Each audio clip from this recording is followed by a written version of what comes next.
Okay, hello everyone, and welcome back to Injustice 2. In this episode of Injustice 2, I'm going to be talking about what I think are 5 changes that need to be made to the core of the gameplay to kind of improve the game as a whole. Now, before we go any further, this is not going to be a discussion around character balance. That is a whole other topic. These are changes that I think need to be made regardless of what character each player plays. Second of all, this is not whining. I think the game, compared to how long it's been out, which is really only been a couple of months, is in a very good state. These are just a few like little nagging issues that I think keep it from being really, really good and balanced. Finally, I did not come up with all of these myself. I have looked online at discussions surrounding the game, and most people seem to agree that these are problems that need to be addressed. So, the first thing that I'm going to be talking about, and bear in mind, I feel like some of these changes are more likely to happen than others. The first thing I would really like to see is more variety in projectiles. Now, this is one thing I am almost certain will not happen, however, it would be really good. Zoning, unfortunately, in this game is really boring, even though zoning is incredibly effective. And I think the reason it is boring is that there are simply no variety in projectiles. No matter if you're talking about Blue Beetle's Cheerios, Dr. Fate's Blast, or Deadshot's bullets, all projectiles basically boil down to the same thing. They all travel the same speed, they all go full screen. Really, the only difference comes from whether they are a high or a mid or a low. And that is why zoning is just simply not fun to play or to watch, because it literally consists of two players shooting at each other and sometimes pressing duck. Sometimes they get hit, sometimes not. They might do an EX eventually, and that's it. Whereas if you look at another game that has projectiles and thus have zoners, Street Fighter V, some projectiles go full screen, some are faster, you can change their speed, you can have projectiles that cancel each other out, but then you have the mind game of some projectiles that need two hits to be cancelled out. There is just an incredible amount of mind games and kind of different mechanics that come into play instead of literally just two characters standing full screen shooting at each other. And I think that's why, even more so than the fact that he's very powerful, that shot pisses so many people off, is that he's just an incredibly boring character to watch. I think really the only two projectiles that kind of fall outside of this category, and the ones that I really like, are Dr. Fate's, I think it's called the Displacer Orb.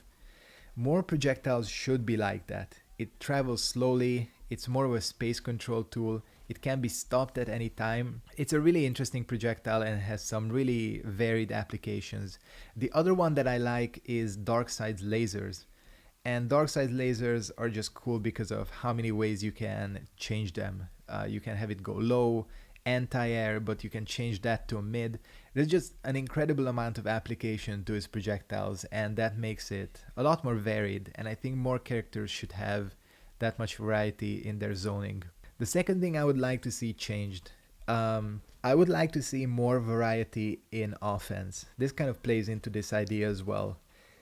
Essentially, I think in some ways this game suffers from the exact same problem that Street Fighter V suffers from, in that the gameplay itself is incredibly flowcharty. And I know this is a game that is supposed to be more catered towards new players or maybe beginners. However, still the fact is a lot of characters just simply don't have variety in their options. And one of the things is that comes down to is that a lot of the strings that characters have are just useless. Even if you look at a character that has a lot of strings like Catwoman, there are so many that have simply no applications. All characters can at most be boiled down to 3 or 4 useful strings. I mean, look at Captain Cold, he barely has any strings, and even then, you basically end up using the forward 2 3 and maybe the 1 2 2 and the back 2 2 3, I think. I don't even know the notation. In mid combo. If NRS actually kind of took the time and added more variety to these strings, some could be plus, they could cover more distance or something, it would really help, I think, the variety of the offense and make the game a little bit less flowcharty. Really, one of the characters I think is a good example of this is Raiden. Raiden actually has a use for a large majority of his strings, and that makes him really fun to play because no two Raidens are going to play the same because they're going to be using different strings. The third thing I would like to see changed, I would really like, and this is I think one that will actually be addressed, I would like the timer to actually matter in matches. Now, this has been a problem in Mortal Kombat XL as well, and it was something that they changed in one of the final patches. Or was it the MK? I think it was Combat Pack 2, maybe. I've played a lot of Injustice 2, and I've watched a lot of Injustice 2. Not once have I ever seen the timer go anywhere close to zero.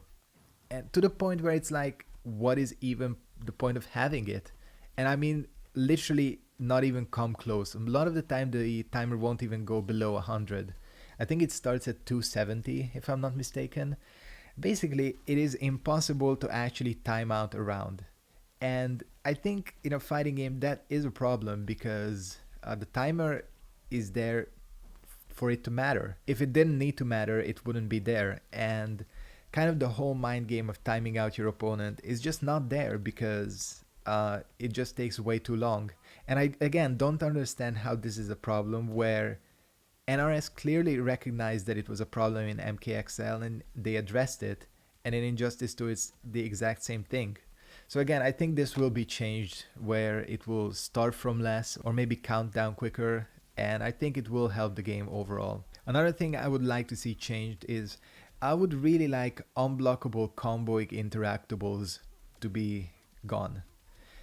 This is a problem mainly for gadget characters, which is weird because Injustice was full of problematic interactables. You had a ton of them that were unblockable and dealt incredible amounts of damage. But there the interactables were stacked in favor of power characters, you know, like your Supermans, your Doomsdays. In this game, it's the opposite. Gadget characters simply on some stages have an advantage over power characters. They, for 1 meter, can launch into an unblockable full combo.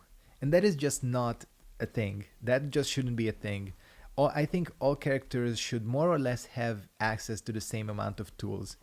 Interactables are fine. Interactables are part of the game, even unblockable interactables, but not ones that launch into full combos. I mean, corner escape interactables are good, ones that you throw, completely fine. But again, to spend a meter and basically sometimes get an unavoidable reset is just not a thing that should be happening. So I think what they need to do is they should keep the interactables where they still deal damage. It can be unblockable damage for all I care. They're spending a meter for it, but they should not launch. I think that would really, really help. And again, this is weird that this is still an issue because everyone complained about the interactables in Injustice 1, and now they're basically the same problem. We have the same problem. Again, this is a thing that I think will be addressed. And finally, the last thing I want to talk about, the last thing I would like to see changed, I think clashes inherently favor some characters over others. This is kind of tying into the same problem as with interactables. Basically, not all characters have access to the same amount of tools. What I mean by that is that zoners will almost always have an advantage when they clash. Let's look at, I don't know who, like Catwoman versus Deadshot or something. If Deadshot decides to clash, he pushes Catwoman full screen where she's going to be outzoned. That is completely fine. You know, the person that's clashing, they're choosing to spend their clash, they're choosing to spend meter, they should have the advantage. However, the problem comes when Catwoman clashes. You know, you're down to your last few percent of HP, Deadshot does the low machine gun, it hits, you decide to break it, and what are your options? You know that no matter how many bars you spend, even if you win the clash, you are going to be full screen against Deadshot. You're an offensive character, you use your defensive option, your kind of last in line defensive option, and you're at an inherent disadvantage. And I think, again, that should be something that really should be addressed. Clashes should not be uniform. I really think what needs to happen is, just like how there are power users and gadget characters, there should be a different tier for like offensive characters and zoning characters. And depending on that, maybe the clash for the offensive characters could reset to maybe mid screen, where you're about like a half screen distance away from your opponent, instead of pushing you completely full screen. Because at this point, clashing, even if you use it defensively, just sometimes favors the other side. And that shouldn't be a thing when you're using a last in line defensive option.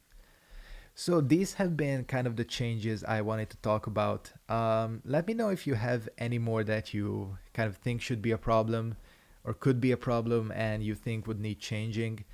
I think I eventually will make one on character balance as well later on. But again, I just want to address again that compared to how MKX was in this period, like few months after release, this game is in a lot better of a state. And these are just like the small problems that I think need to be fixed. So if you enjoyed this video, make sure to give it a like. If you haven't yet, make sure to subscribe. Also, I always leave my social media in the description, my Twitter and Instagram. I am a lot more active on Instagram. I started using it like a few weeks ago and I've been pretty active on that. I use Twitter as well, but maybe mainly just to post my videos. If you kind of want to get in touch with me, DM me, you should really follow me on Instagram and you can see like what I'm up to when I'm not gaming. So, hope you enjoyed, guys. Thanks for watching and I hope to see all of you next time. Goodbye.